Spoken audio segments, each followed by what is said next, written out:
Hello all, Alison here with just a few minutes of fun, and it's going to be a few minutes of fun flipping stencils today. So I've just gathered a few favourite colours of Distress Spray Stain by Ranger and Tim Holtz, and some of my most used, you can see from the paint that's left on them, although they still all work perfectly, some of my most used stencil designs, some tags, some painted papers just in case I get that far. There's also an art journal here in case we get to playing with a couple of background ideas in there.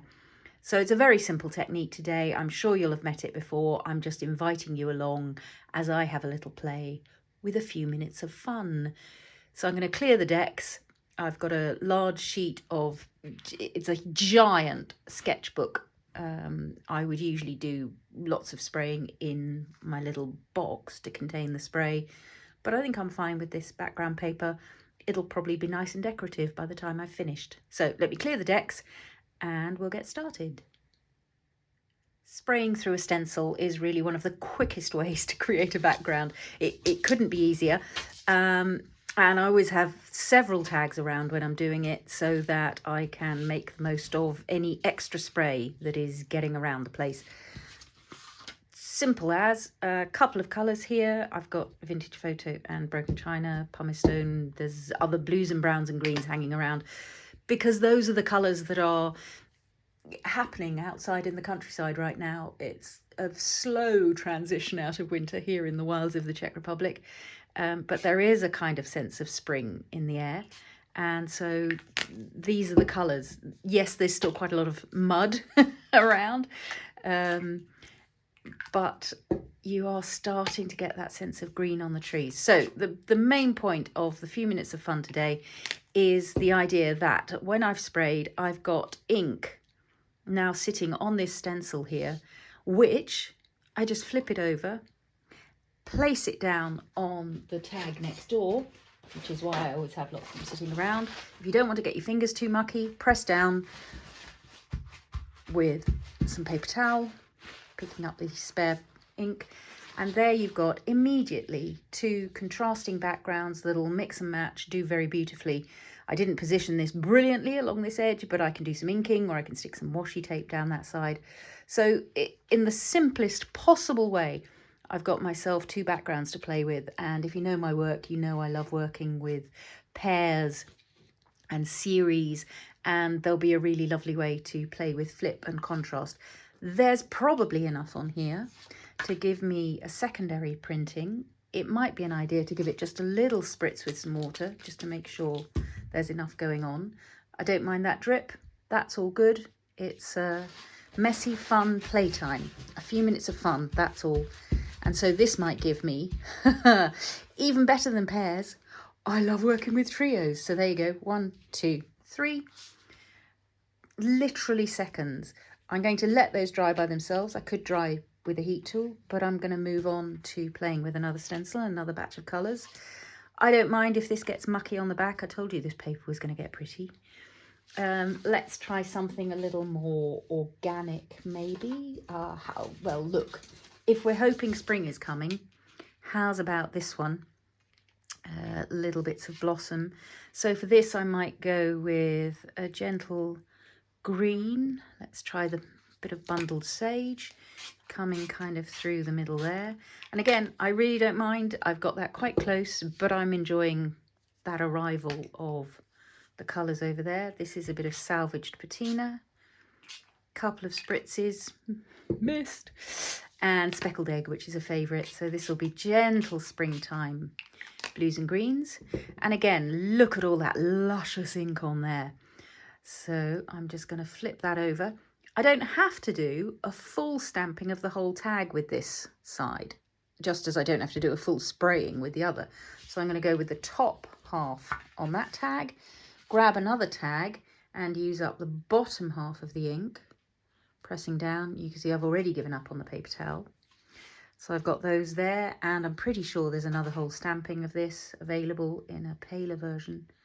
And this one I will press down with the paper towel so I get a nice firm contact. Make sure I've used up the ink that's available. Ooh, yes, see, I really love the distressed look of that. So I can set all of those aside, ready for some springtime making once I get in the mood. So let's pop those over there.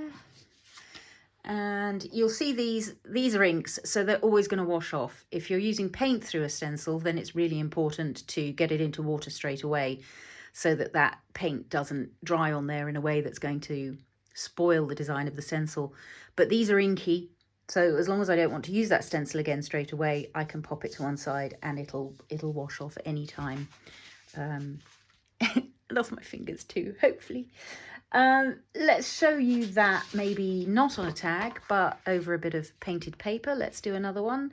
Maybe something like this over here. I think that's going to be quite nice on the painted paper.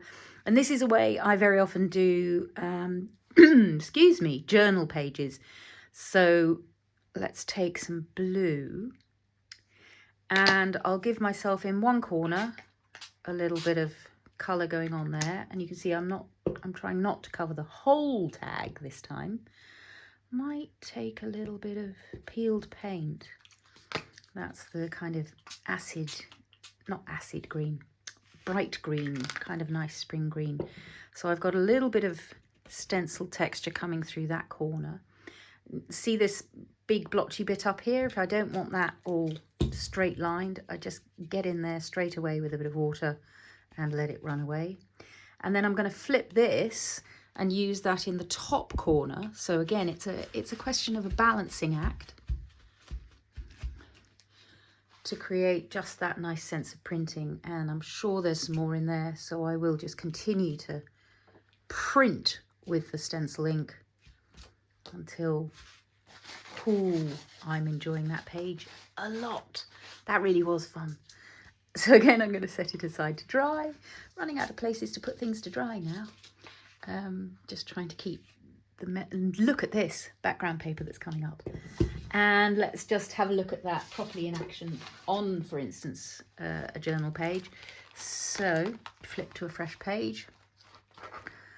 And again, I'm going to take something. Oh, I love this one. This stencil just makes me really happy, as does the one I was just using, the Latticework, and then this little trellis. So I think we'll go with maybe some Stormy Sky and Faded Jeans for this.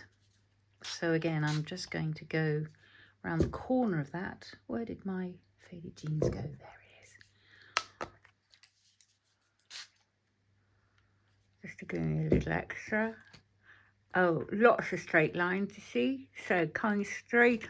I got the lid in my mouth now. Sorry, that's not very helpful. I'm going straight onto the corner of that to just spread it out. And I do love a bit of white space, so I might, in fact, leave that just drifting up there. But again, you've got that lovely contrast of the sprayed part and then the next. So that's a nice background, just waiting to happen next time I've got a bit of time to play in the journal. And if I go over onto the next page while we're on blue and brown, I think I want this lattice one back because it just makes me happy. I'm going to pop that there. And again, it's got some ink on it still. I'm not going to fret about that. I'm going to let what happens happen. That's my pumice stone, which is a little bit jammed up in the nozzle. I'll have to have a look at that. That's not a totally satisfactory spray pattern, but it's all good. And up there, and then I'm just going to move that across and give myself maybe some vintage photo. Where's that's walnut stain? There's the vintage photo. Little spritz of vintage photo through there, and you can see I'm building up those layers, and then I'm going to flip. I'm going to flip to just get the opposite. So lots of coverage on this page, and again with those straight lines, if I don't want them and I don't want to get my fingers mucky, I'll just come straight in with a brush, soften that a little bit immediately, and then again, as soon as I get to collaging, who knows what's going to happen next. So the joy for me of this flipping is that you get these solid spaces of ink and then the lovely reverse.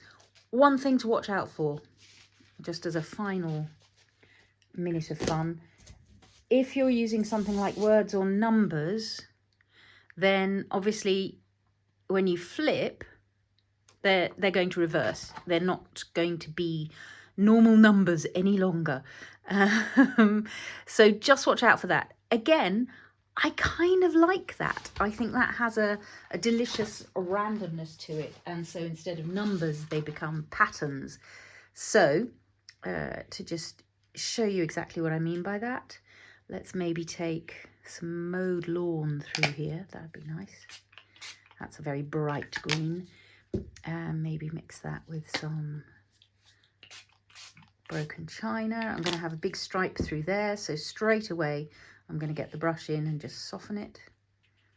And then I'm going to flip over up here. And you'll see that what I get, rather than numbers, is just a sort of lovely design going on in there. There's probably a bit more ink available through the middle. And again, just a kind of very loose, very easy to work with background. I've got plenty of ink left on here, so I'm going to take one last tag, pop that down on there, press through firmly.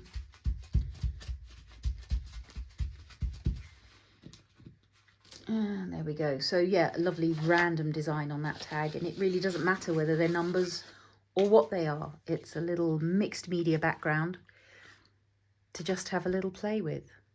So I might dry some of these off a little bit. Told you this background paper was going to be nice. Look, there's a journal page backing in and of itself.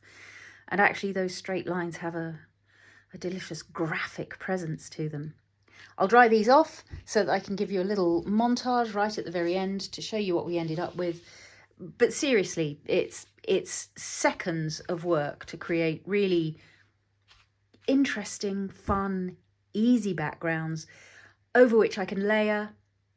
It was seconds of work, so I can put as much as I like over the top of them and still enjoy that little bit of mixed media fun pointing through the back. So I hope you've enjoyed those few minutes of fun. Hang around to see all these tags nicely dried off and ready to play with. Thanks for stopping by. If you'd like to hit the like button and subscribe, I'm really bad at remembering to remind you, but I'll try to get into the habit. It all helps me in the long run with getting people to come and enjoy the channel along with you. Have a great weekend.